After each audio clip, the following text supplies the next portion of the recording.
जय students, welcome back to Divash International School online teaching. So students, जैसे कि आपको पता है कि FA3 में हम दो चैप्टर्स को इंक्लूड करने वाले हैं। तो उसमें स्टूडेंट जो सबसे पहला चैप्टर था, चैप्टर नंबर 5, वो हमने फिनिश कर दिया है।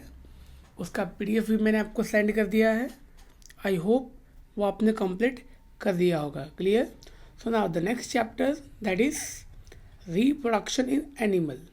This is the chapter number 9 and this is the second chapter of the FA3 syllabus. So students, now we will start this chapter again, reproduction in animal. So students, अगर हम reproduction in animals की बात करें तो already इसके बारे में standard 8th में थोड़ा बहुत जो बेसिक पार्ट था वो आपने पढ़ा हुआ है। Clear? Now we will start one by one, line to line explanation. Okay, now see students, जैसे कि आपको यहाँ पे पता है, देखो कुछ हद तक जो भी इंफॉर्मेशन है वो आपको इसमें पता ही है। कुछ जो और ज़्यादा नॉलेज है वो हम थोड़ा सा इसमें से गेन करने की कोशिश करेंगे। Clear? Now let's start with the topic. Do you recall the process of digestion, circulation and respiration which you have study in your previous classes? तो स्टूडेंट्स, आई होप कि आपको ये सब पता होगा कि डाइजेशन के बारे में, सर्कुलेशन के बारे में, रेस्पिरेशन के बारे में, ये सभी चीज़ों के बारे में आपको काफ़ी इन्फॉर्मेशन पता है। Clear? Now which you have study in your previous classes, this process are essential for the survival of every individual. तो स्टूडेंट, ये जो प्रोसेस अभी तक हमने डिस्कस किया था, अगर आप इसको ध्यान से देखोगे तो ये सब प्रोसेस क्या है, किसी भी लिविंग ऑर्गेनिज्म के लिए एक बहुत ही इम्पॉर्टेंट प्रोसेस है फॉर द सर्वाइवल। अगर वो लिविंग ऑर्गेनिज्म को अगर जिंदा रहना है तो ये सारी प्रोसेस उसको कंडक्ट करनी पड़ेगी। Clear? Now you have also learn about the process of reproduction in the plant. तो स्टूडेंट्स, आपने रिप्रोडक्शन इन प्लांट के बारे में भी ऑलरेडी पढ़ लिया है। क्लियर? रिप्रोडक्शन, इसका मतलब क्या होता है? To reproduce. Clear? So students, reproduction का मतलब क्या होता है? To reproduce. हम इसको बाद में डिस्कस करेंगे कि टू रिप्रोड्यूस ये होता क्या है। Clear? So students, reproduction is essential for the continuation for the species. Imagine what would happen if organism had not reproduced. अब स्टूडेंट्स, जैसे कि मैं आपको बताऊं, ये जो रिप्रोडक्शन है ये क्या, ये एक बहुत ही इम्पॉर्टेंट पार्ट है। अगर स्टूडेंट्स आपको पता है, जैसे कि ये जो ह्यूमन बींग है, तो ह्यूमन बींग अर्थ पे एग्जिस्ट कर रहा है बहुत सालों से। क्लियर? बट स्टूडेंट, यहाँ पे हो क्या रहा है कि जो लोग हैं, जो नंबर ऑफ पीपल, वो चेंज होते जा रहे हैं। क्लियर? जैसे कि आपको पता है, जब किसी भी ह्यूमन बींग का बर्थ होता है, सो आफ्टर फ्यू ईयर्स, बहुत सालों के बाद उसकी डेथ भी हो जाती है। So clear? सो स्टूडेंट्स, ये क्या है क्वेश्चन कि ये प्रोसेस को कंटिन्यू करने के लिए हमें क्या करना पड़ता है? रिप्रोडक्शन करना पड़ता है। क्लियर? अब अगर सोचो स्टूडेंट कि अगर कोई भी पर्सन है, अगर वो चाइल्ड को प्रोड्यूस नहीं करेगा तो होगा क्या? एक दिन ऐसा आएगा कि अर्थ पे कोई भी ह्यूमन बीइंग एग्जिस्ट नहीं करेगा। तो स्टूडेंट्स, आपको पता नहीं है कि कोई पर्सन है, उसका मैरिज होता है, देन आफ्टर चाइल्ड प्रोड्यूस होता है, देन आफ्टर ये जो है सिस्टम, ये क्या है? जनरेशन टू जनरेशन ये चलता रहता है। तो इसी चीज़ को हम क्या बोलते हैं? इसी को हम बोलते हैं reproduction. Clear? Now you will realize that reproduction is very important as it ensures the continuation of a similar kind of individual generation after generation. तो स्टूडेंट्स, अब ये क्या है कि किसी भी पर्टिकुलर स्पीसीज को जनरेशन आफ्टर जनरेशन कंटिन्यू करने के लिए, किसी भी पर्टिकुलर स्पीसीज को जनरेशन आफ्टर जनरेशन कंटिन्यू करने के लिए रिप्रोडक्शन बहुत इंपॉर्टेंट है। क्लियर? सो जैसे कि स्टूडेंट, आप सपोज करो कि अभी जैसे कि हम जो ह्यूमन बींग है, तो इसके बाद हमारे पास क्या है? हमारे पास एक न्यू जनरेशन प्रोड्यूस होगा। क्लियर? उसके बाद एक न्यू जनरेशन आएगा। तो इससे क्या स्टूडेंट की जो लाइफ है वो कंटिन्यू चलती रहती है। Clear? Now You have already learned in your previous class about reproduction in the plant. So students, reproduction in plant के बारे में ऑलरेडी आपने थोड़ा बहुत इन्फॉर्मेशन पढ़ा हुआ है. Okay, now in this chapter we will discuss about reproduction in animal. Clear? तो स्टूडेंट्स कि कोई भी जो एनिमल है, कोई भी एनिमल कैसे वो अपने बच्चे को रिप्रोड्यूस करता है, मीन्स कैसे वो अपने बच्चे को जन्म देता है. ओके, वो सब हम इस चैप्टर में डिस्कस करने वाले हैं. क्लियर? नाउ तो सबसे पहले स्टूडेंट्स हम मोड ऑफ रिप्रोडक्शन की बात करेंगे कि रिप्रोडक्शन के कितने मोड्स हैं. Clear? See, first of all, have you seen the young ones of different animals? Try to name some of the young ones by completing table 9.1 showing an example at okay. See student, तो यहाँ पे एक table दिया हुआ है, वो हम बाद में डिस्कस करेंगे कि हमें क्या करना है. जैसे कि आपने कुछ यंग वंस को देखा होगा, कुछ एनिमल्स के बच्चों को देखा होगा, जैसे कि काऊ, देन गॉट, डॉग, कैट. तो स्टूडेंट्स अगर आप ये सबके जो बच्चे हैं आप इनके यंग वंस को देखोगे तो वो आपको एक डिफरेंट तरीके के दिखाई देंगे. क्लियर? वो हम बाद में बात करेंगे ऐसा क्यों होता है. Now you must have seen the young ones of various animals being born. Can you tell how chicks and caterpillar are born? How are kittens and puppies born? Do you think that these young ones look the same before they were born as they do now? Let us find out. So students, देखो अब यहाँ पे students ये क्या question है कि हम यहाँ पे बात करें मोड ऑफ रिप्रोडक्शन की, कि अगर हम किसी भी चीज़ को रिप्रोड्यूस करते हैं तो वो कितने डिफरेंट वे से रिप्रोड्यूस कर सकते हैं. क्लियर? नाउ तो जैसे कि आप बात करो चिक्स हैं, कैटरपिलर हैं, then suppose we will talk about kittens and puppies. ये जो डॉग के जो बेबीज़ हैं, यंग वंस, अगर हम उसकी बात करें तो कैसे ये सब रिप्रोड्यूस होते हैं. क्लियर?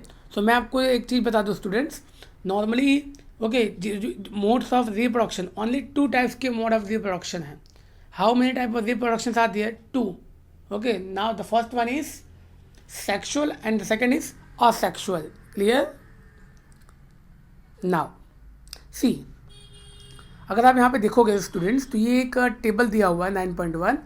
अब यहाँ पे क्या है, जैसे कि आपको पता है हम यहाँ पे कुछ यंग वंस की बात करेंगे, कुछ बेबीज़ की बात करेंगे. Clear?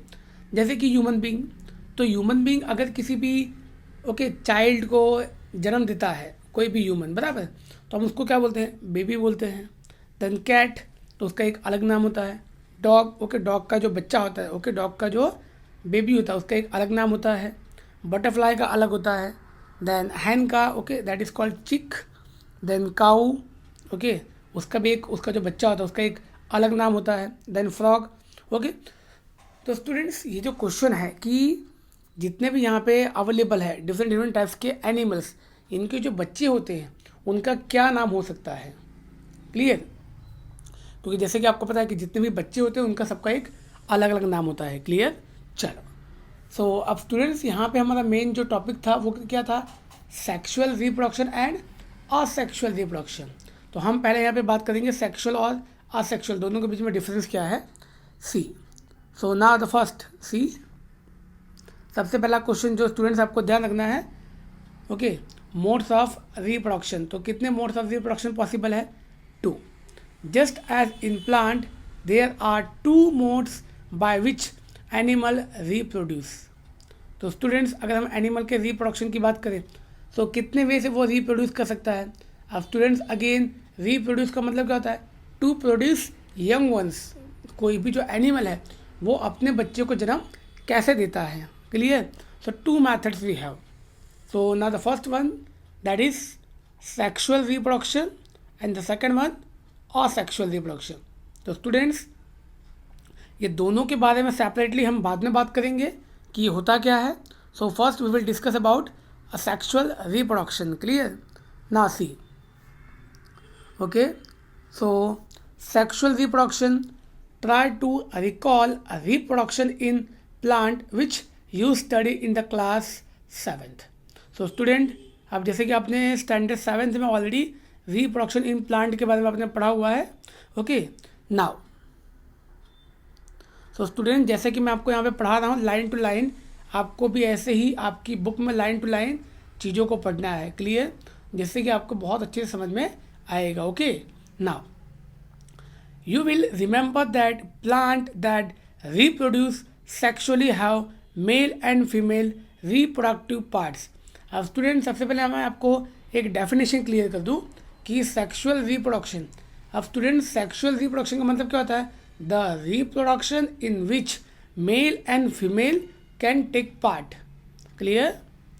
Sexual reproduction means the reproduction in which male and female can take part. Clear? Now, so can you name these parts? So student, जैसे कि आपने ऑलरेडी स्टैंडर्ड 7th में रिप्रोडक्शन इन प्लांट के बारे में पढ़ा है कि वहाँ पे प्लांट में भी एक मेल पार्ट होता है और एक फीमेल पार्ट होता है. क्लियर? अब उसको बोलते क्या है वो हम बाद में डिस्कस करेंगे. Now see, in animal also mail and female have different reproductive part और ऑर्गन्स. सो स्टूडेंट्स, अगर हम एनिमल की बात करें तो एनिमल के पास एनिमल में भी जो रिप्रोडक्शन होता है तो इसमें भी students 2 male and females can take part. Clear? अभी ये तो आपको समझ में आ गया ना कि सेक्सुअल रिप्रोडक्शन क्या होता है. The reproduction in which male and female can take part. So male and female have a different reproductive parts. So okay, now like plant, the reproductive parts in animal also produce gametes that fuse to form a zygote. तो students, अब ये क्या है कि कोई भी animal है वो क्या करेगा, वो गैमेट्स को प्रोड्यूस करेगा. फिर जो गैमेट्स होगा वो जाइगोट में कन्वर्ट होगा. फिर वो जो जाइगोट है नासी, वो हम बाद में डिस्कस करेंगे वो क्या है. It is a zygote which develop into a new individual. तो स्टूडेंट्स, सबसे पहले गैमेट्स के बाद जाइगोट, और फिर जो जाइगोट होगा वो क्या होगा, वो न्यू इंडिविजुअल में डेवलप्ड होगा.